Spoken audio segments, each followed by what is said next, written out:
La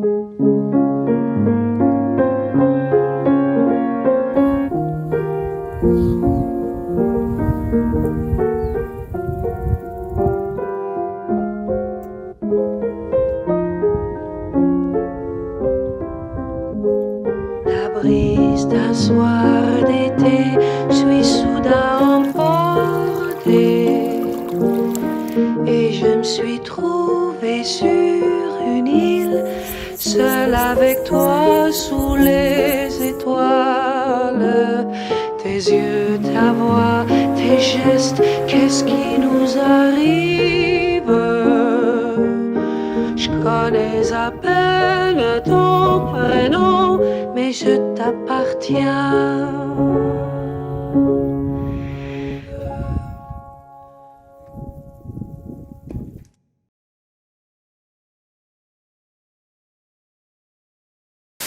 Вот отпечаток медведя. Там ребята, и у них гитара. И они на моей полянке рядышком. Может, мне флейту достать? Et ça devient une chanson d'automne sur mon île de rêve.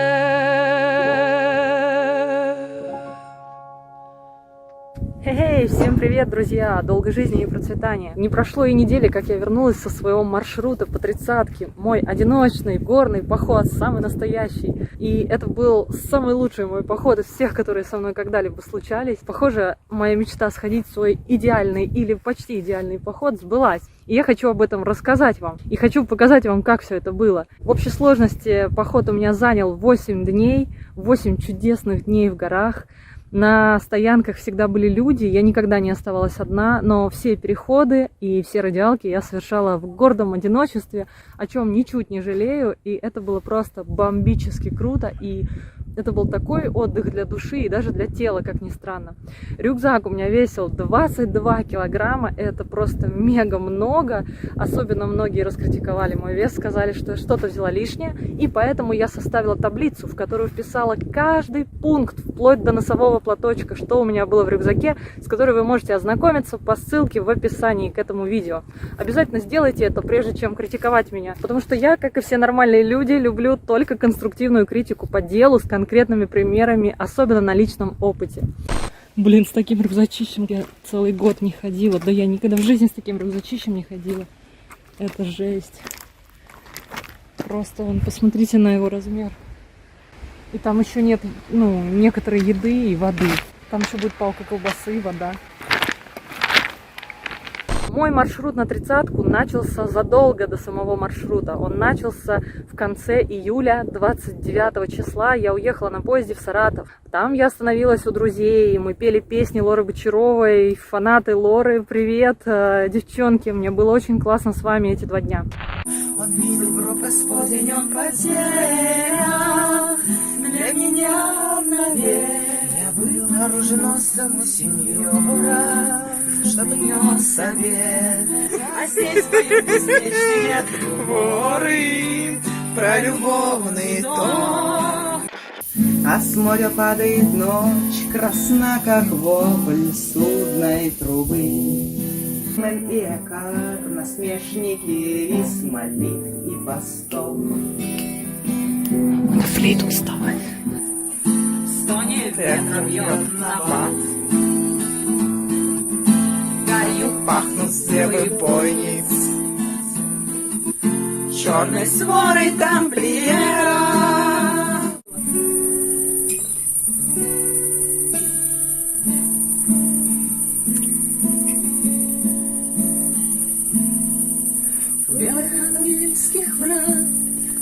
Целует солнце луну.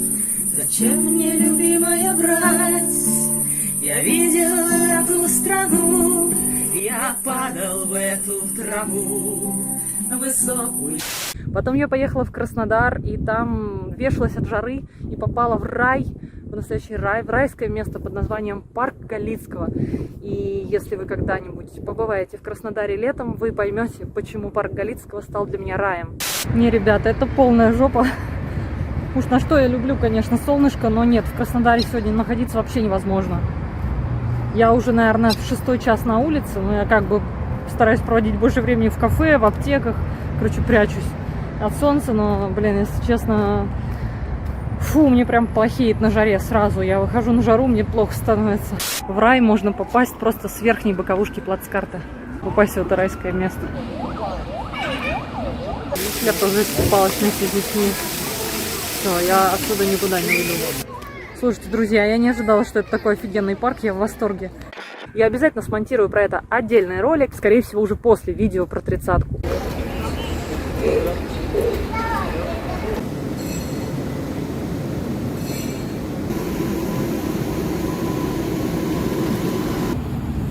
Ох, я вышла на какую-то набережную в Краснодаре. Потом, к сожалению, в Краснодаре меня срубила какая-то фигня. Я заболела, просто слегла с желудком на 2 дня, меня выбило из жизни. Не знаю, что это было. Возможно, это был тепловой удар с примесью каких-то фруктов с рынка. Я не знаю. В общем, это было что-то очень странное и внезапное. Но мне пригодилась вся моя аптечка. О, за мной лошади едут. Я сейчас покажу. Таким образом, в хостеле в Краснодаре мне пришлось задержаться еще на 2 дня, и пришлось сдать билет на автобус и перенести даты начала похода. И, в общем-то, это как раз плюс в копилочку вопросов, почему одному ходить иногда лучше, чем с группой. Потому как если бы я была с группой, и со мной такое произошло, ну, наверное, мне пришлось бы вообще отказаться от похода. Ну, в общем, дела мои были очень странные в Краснодаре, вот такая беда меня подкосила, но мой боевой дух это ни в коем случае не разбило, я все же собралась с духом, взяла билет в 6 утра на автобус в село Каменномостское, и в этом селе Каменномостское провела еще 3 незабываемых дня. Я бегала.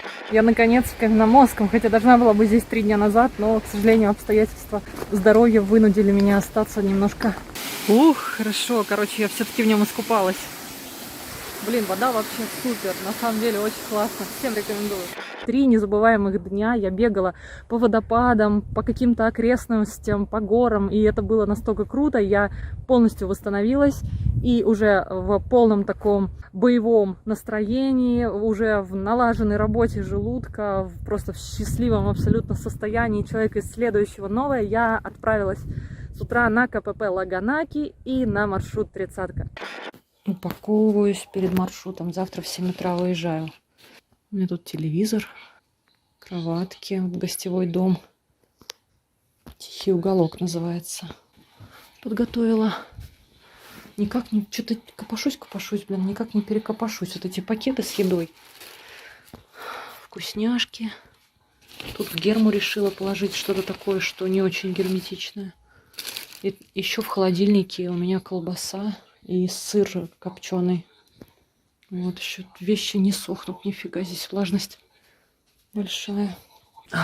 Ладно, короче, желаю себе хорошей погоды, терпения, удачи, не унывать, идти вперед и не лосячить слишком быстро, пройти в удовольствие, в наслаждение и не делать каких-то глупых, необдуманных поступков, не вестись на классные тропы, которые мне хочется разведать, а идти по намеченному плану и стараться держаться людей. Вот. И вообще все будет отлично. Надеюсь, что это будет незабываемый поход. Ну все. Увидимся уже, наверное, на море. О том, почему я пошла одна, какого фига я так нарушаю технику безопасности, о том, почему, по моему мнению, это даже полезнее для вас и для вашего здоровья, как физического, так и ментального, я расскажу в самом конце этого видео, чтобы не загружать и не затягивать начало. Я расскажу, почему мне нравится ходить одной и почему конкретно в этот раз я пошла одна. Многие люди считают это безрассудством, глупостью. Об этом мы поговорим позже. Единственное, что скажу сразу сейчас, это то, что у меня отсохла рука держать камеру, и я больше не могу. В общей сложности мое путешествие заняло 26 дней. Друзья, устраивайтесь поудобнее, наливайте себе чайку, заваривайте себе кофе и погружайтесь в мир гор, тропинок, в мир абсолютно невероятный, классный, иной мир, в котором мне посчастливилось прожить 8 замечательных дней. И, если честно, я бы осталась там и дольше.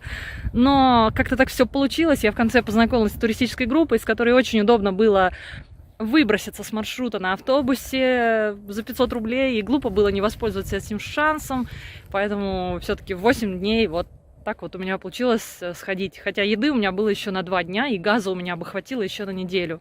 Настраивайтесь на приключения и поехали! Как это ютуберы так делают? Поехали, чтобы у них в бок так кадр съезжал.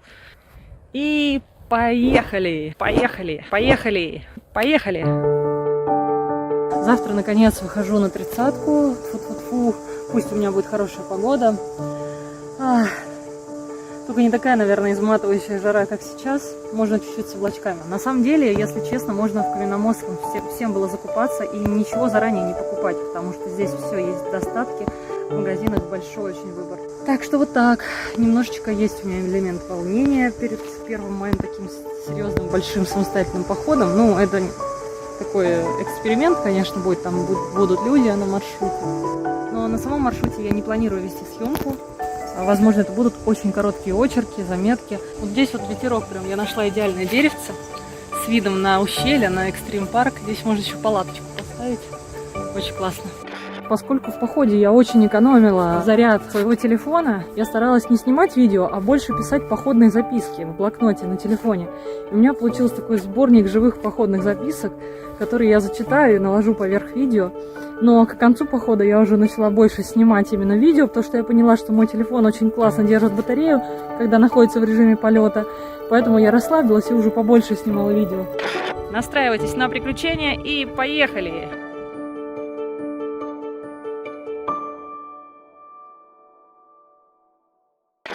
Одно видео для истории.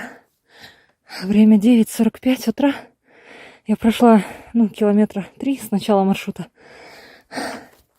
Я вышла. Фу ты, ё-моё, как тут. Я вышла на 30-ку. Это мой первый день, и, скорее всего, больше не буду снимать видео, потому что батарейка у телефона как-то странно, подозрительно быстро садится. Я скажу вам так. Рюкзак больше 20 килограмм, где-то 22-23. Боже, я надеюсь, он не 25. Это капец. Никогда настолько сложно не было подниматься в гору. Я просто мечтаю его скинуть и съесть все в нем. Короче, здесь очень красиво, очень классная погода, все супер. Это видео для истории. Еще не могу держать телефон.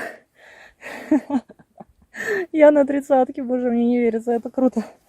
Все, давайте, друзья, пока ходите в горы. Дальше я буду вести летопись в письменном виде. Все, больше не могу держать. Что ты любишь делать, когда не ходишь в походы, Шерил? Люблю сидеть на нормальном туалете, удобное сиденье, вода спускается. А еще я люблю готовить. Люблю запах еды, обедать с другими людьми. Кстати, еще я люблю людей. Люблю с ними разговаривать, слушать их. Надо же, я и не подозревала, что у меня такое хобби. 12 августа, 8:35 утра. Старт с КПП Лаганаки. Покупка пропуска. 8:45. Присела отдохнуть на скамейку у столика, съесть баунти. Очень тяжелый рюкзак. Никогда в жизни с таким не ходила. 22 килограмма или больше. Вчера еще купила репеллент от комаров. Вес добавился. Надеюсь, сегодня он полегчает. Впереди мерещился медведь. Оказалось, черное пространство между листьев. Иду одна. Никого нет. Тишина.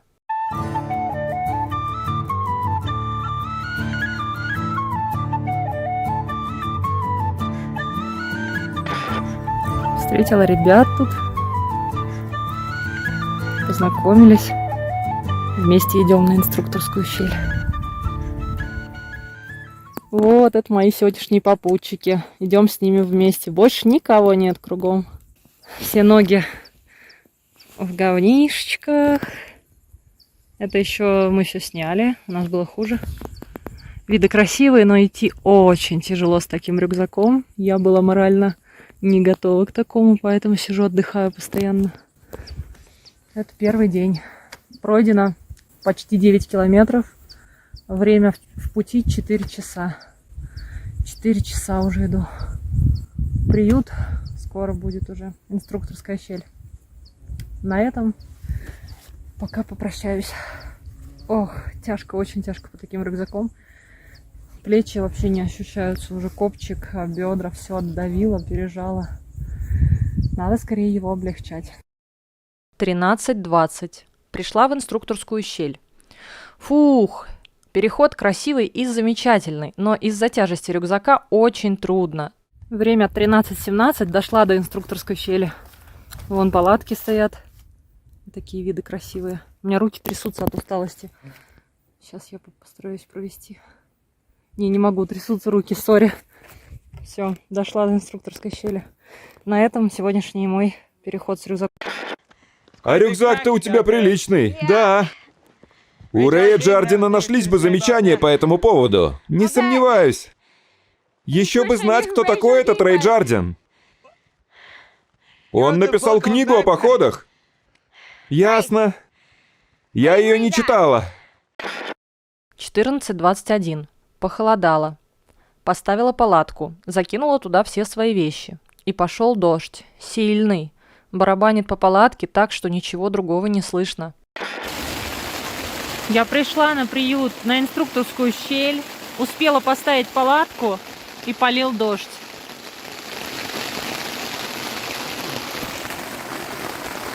Я сегодня не ела ничего, не обедала, но не успела воды налить, не успела поесть до дождя. Подожду, когда он закончится, отдохну, или хотя бы немножко станет поменьше, и можно будет выйти, приготовить еды. Фух, у этой палатки будет первый тест. И я чувствую, что она пахнет, какой-то запах внутри есть. Палатка Nature High, Cloud Up 2. Китайцы мне не захотели заплатить за нее, за обзор, не захотели даже мне ее отправить бесплатно, поэтому пришлось мне ее купить за свои деньги. Будем, но она классная, она хорошая, выглядит она очень надежно, мне нравится. Вот. 14:26. Уф, хорошо, что успела до дождя разбить лагерь. Палатка проходит свое первое испытание. Вокруг уже натекают лужи. Народу на инструкторской щели не так, чтобы много, но есть. Палаток 10-12 в общей сложности. Сегодня еще не обедала, да и не завтракала толком. Баунти, йогурт и банан, а потом еще батончик в дороге. В небе гремит гром. Не успела налить воды до дождя, поэтому готовить еду пока не могу. Дождь прям сильный, даже немного страшно. Хорошо бы он поскорее прошел, и можно было приготовить поесть и сходить в туалет. 14:37. Дождь усилился прям резко. То ли там град вообще идет, с такой силой начал бить по тенту палатки, что неволей веришь в силу природы и чувствуешь себя муравьишкой. Под дно палатки начали затекать лужи. Надо бы сделать обкоп со стороны горочки, только вот чем? Палкой или камнем? Лопату-то я не брала.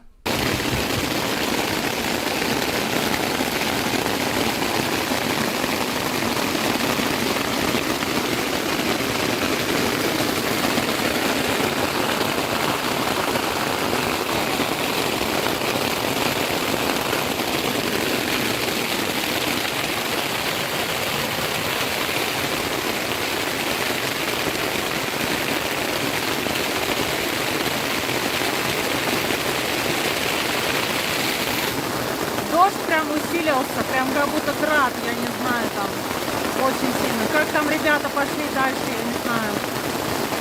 Жестко. 15:44. Гроза закончилась, дождь кончился.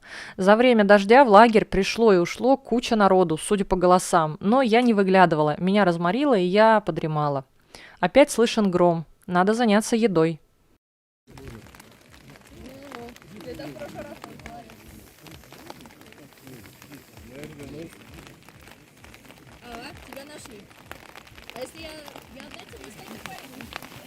Опять начал накрапывать дождик.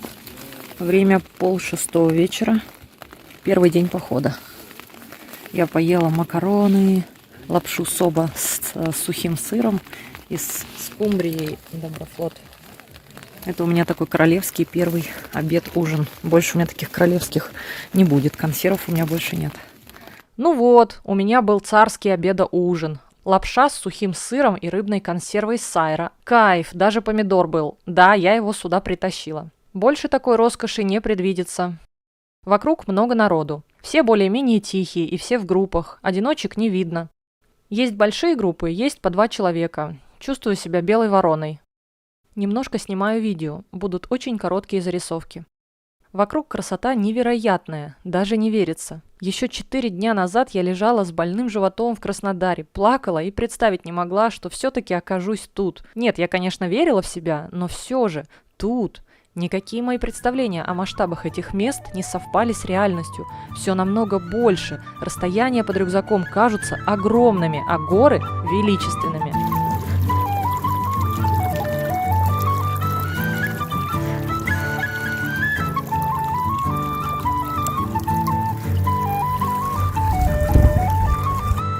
17:30. Пообедала и поужинала одновременно, попила чай. Валяюсь. Слышу, как люди собираются в какую-то пещеру. Надо бы тоже выйти прогуляться. Дополнение. Потом я сходила на прогулку, забралась на хребет, немного заблудилась в лопухах, попала в туман и ничего про это не написала, зато сняла видео. Время 6 часов вечера 40 минут, и в первый свой день я решила выйти все-таки прогуляться пешком. Сначала в сланцах пошла, в этих сандалиях, потом переодела кроссовки, трекинговые ботинки и пошла на карниз. Сначала собиралась к пещерам, но ребята возвращались, сказали, что там делать в пещерах, нечего, идите лучше на карниз, там виды. Я иду на этот огромный длинный карниз. И внизу наш лагерь. И там моя палатка. И что я вам скажу, она не видна вообще. То есть это зеленый цвет настолько сильно с травой смешивается, что вот рядом стоят зеленые, оранжевые палатки, они видны. А моя вообще не видна. У меня просто шок культурный. Это жесть. Потому что, если что, я просто тупо не найду, где моя палатка стоит. Вот если все сейчас уйдут оттуда, все, я не найду уже лагерь. Просто не увижу его. Это прикол. У меня такого никогда не было.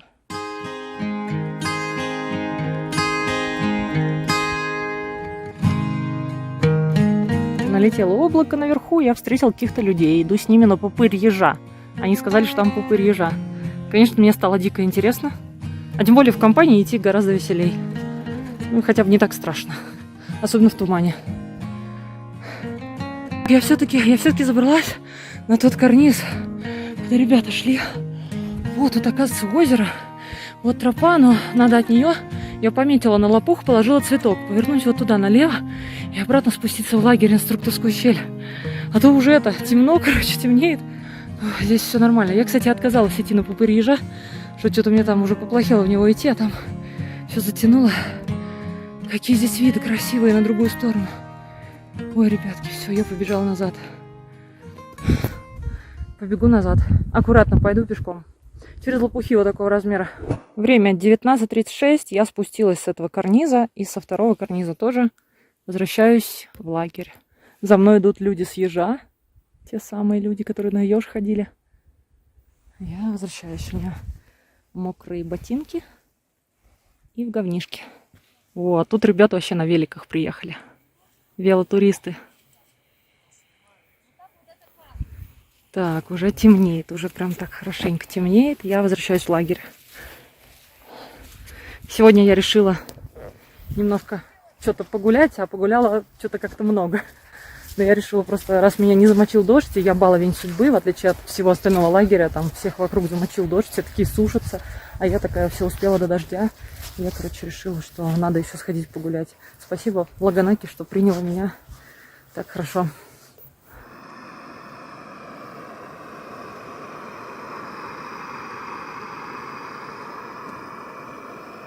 — 22:22. В небе полная луна, облака и звезды. Чтобы почистить зубы и сходить в туалет, пришлось снова надеть носки и отсыревшие трекинговые ботинки. Не знаю, почему они внутри сырые. Наверное, конденсат. И мокрая трава. Так уж повелось. Даже если ты не попал под дождь, ботинки все равно будут сырыми. Такова жизнь и никакова больше. Обалденная луна оранжевая вышла на небе. Вообще нереально крутая луна.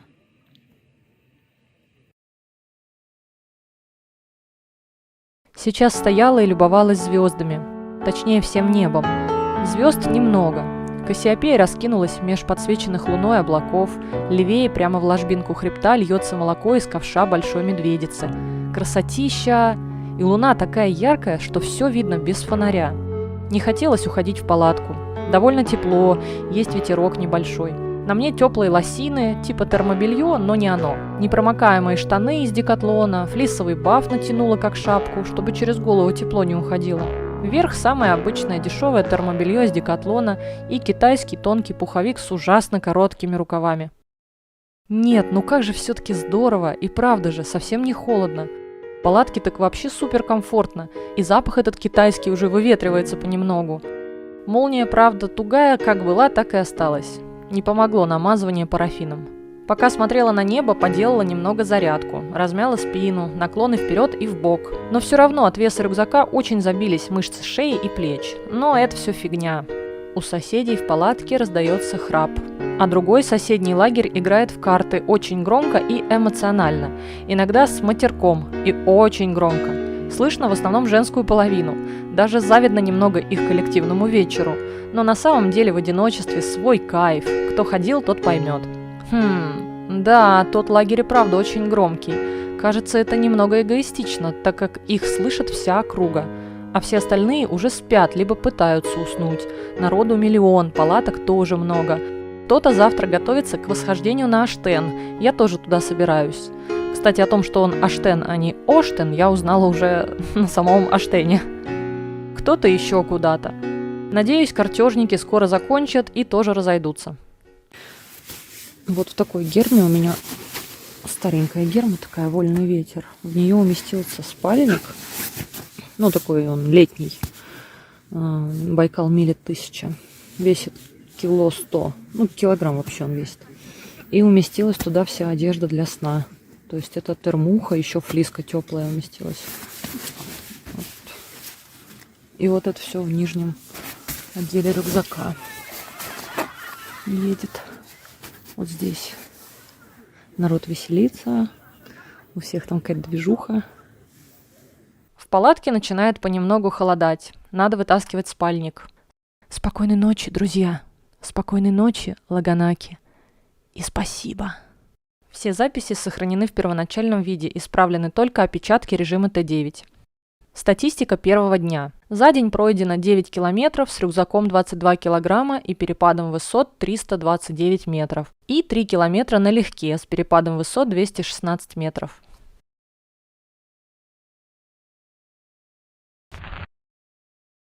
Так, время 8:20 утра, выхожу на Оштен. Собиралась я 1,5 часа.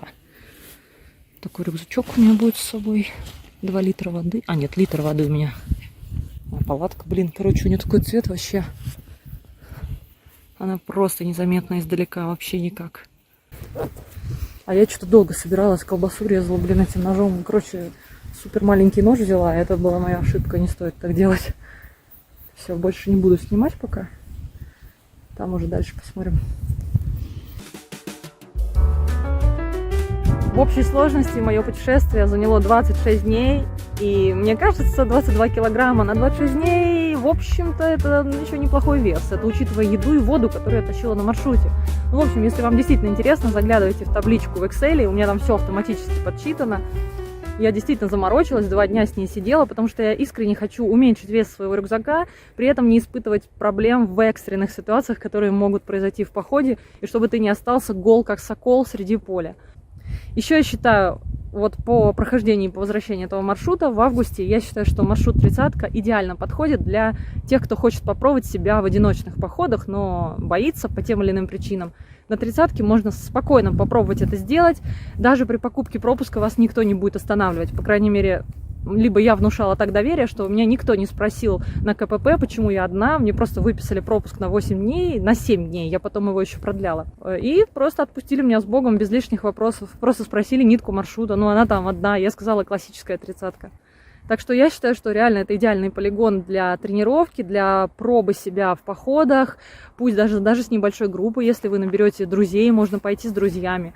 То есть гид вам не обязательно нужен на этом маршруте. Если только вы совсем не хотите ни про что заморачиваться, можете, конечно, взять гида.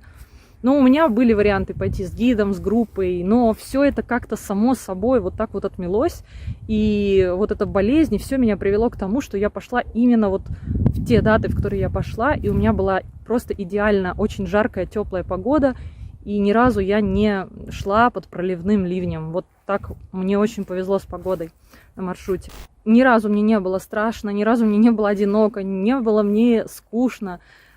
Я отношусь к тем людям, которые спокойно могут ходить в одиночку просто сколько угодно, и мне никогда не будет скучно, страшно. Ну, страшно мне было, когда медведя там, да, история с медведем, но это все будет потом в видео.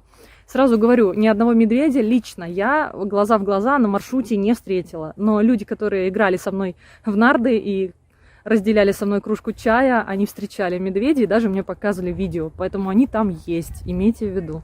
Кстати говоря, не могу не заметить, при всей кажущейся легкости этого маршрута, 30-ка, все же на нем тоже случаются непредвиденные трагедии, и в том числе одна из самых нашумевших громких трагедий произошла в советские времена, когда из группы из 50 человек выжила только половина. У них было мало руководителей на всю группу, и они разделились, не смогли принять верное решение и просто замерзли, потому что у них началась пурга, метель, и в целом погода в горах переменчива. И, конечно же, перед выходом на маршрут я прочитала про него, и в том числе эту историю, но я не читала подробности о ней.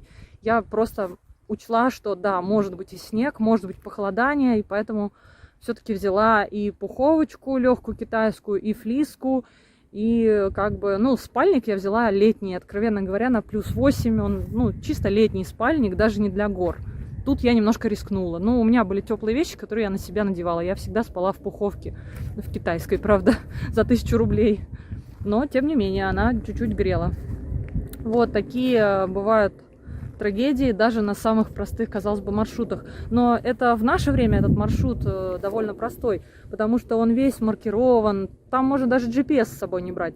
А в то вот советское время, когда произошла эта трагедия, вот именно та нитка, тот кусок маршрута, на котором шла группа и где это произошло, он был не настолько сильно хожен и маркирован. Тогда еще только зарождалась вот эта тропа, и ребята попали в такую вот неприятную ситуацию. Вот, так что, когда ходишь один, есть преимущество в том, что ты сам принимаешь за себя решение, ты не зависишь от группы, и если что-то пошло не так, ты можешь принять верное для себя решение и как-то себя спасти, наверное. Расскажите мне, как вам понравилось или нет. Пишите в комментариях, сколько весит ваш рюкзак, когда вы ходите в походы. Пишите, в какие походы, на сколько дней, чтобы было больше конкретики.